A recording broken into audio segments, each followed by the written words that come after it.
hostess with the most, Jennifer, as always.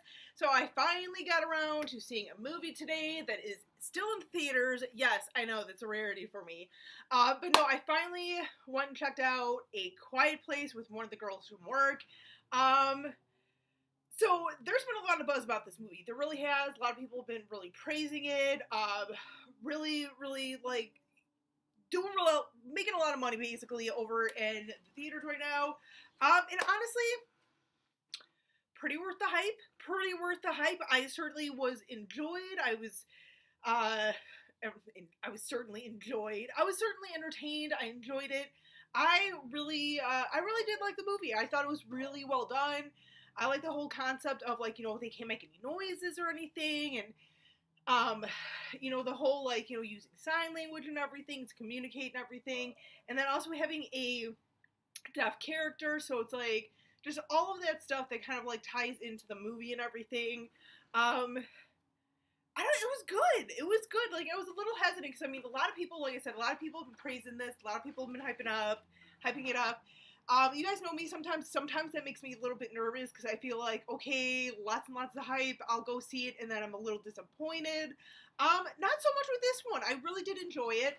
I really liked the creatures in this movie. And here's the thing too, because I think I've heard a few people kind of make similar comments of the creature because it was CGI. I remember people kind of commenting that there was some CGI, but it was kind of done pretty well. It wasn't like, it was used correctly, basically, in a sense. And I have to kind of agree. Like, you guys know I'm not the biggest CGI person. I feel like it's very overdone, just to use it. But no, for me, this was a really effective movie with the CGI.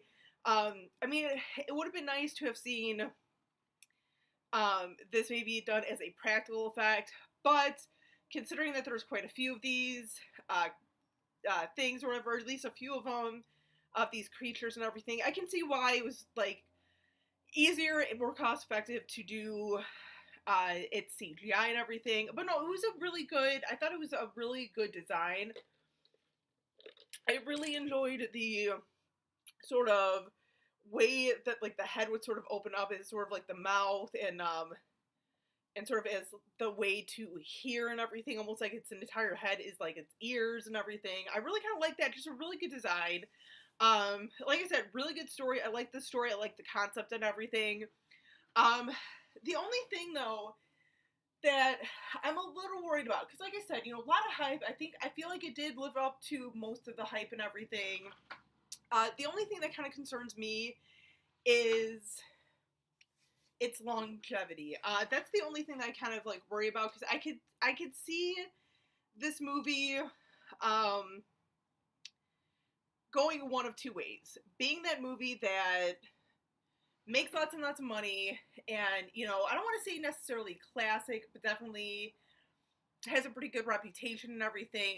It's pretty popular among the horror community and everything. Or it could go the other way of making quite a bit of money and everything, and then just kind of fizzling out over the years. So it'll be kind of interesting to see where this movie is in, like, 5 to 10 years. If a lot of us are still, like, appreciating this movie, still fans of this movie, or if it's going to be kind of, like, forgotten everything. That's kind of my only concern about it. But like I said, I mean, I really enjoyed this movie. I thought it was wonderfully done. Charming, as my sister from another Mr. Jen would say.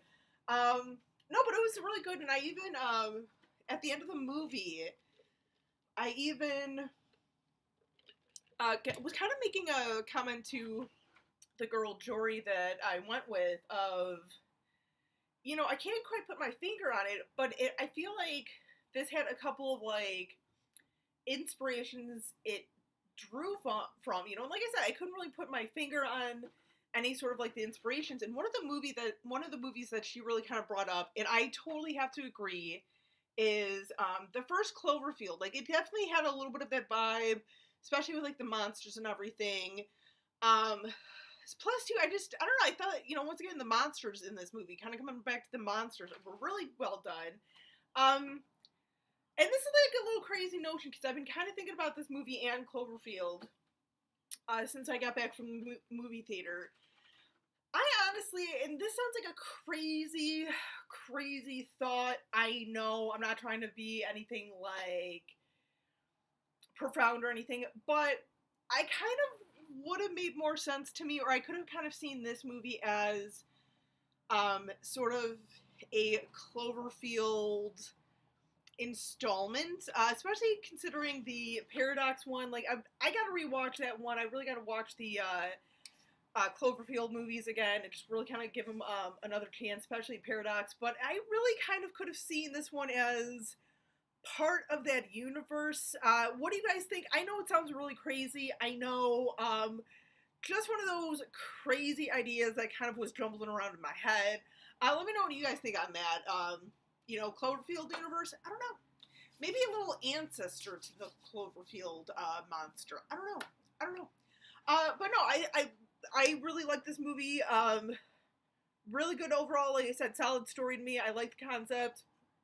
Only issue or concern I should say I have with it is its longevity, but we will see over time, over the next few years, how it really kind of stands the test of time and everything. But let me know what you guys think. I know a lot of you guys have already seen this, already given your thoughts about this movie and everything. Let me know what you guys think. Let everyone else kind of know what you think about this movie. Till next time, as always, stay creepy, classy, and a little bit sassy.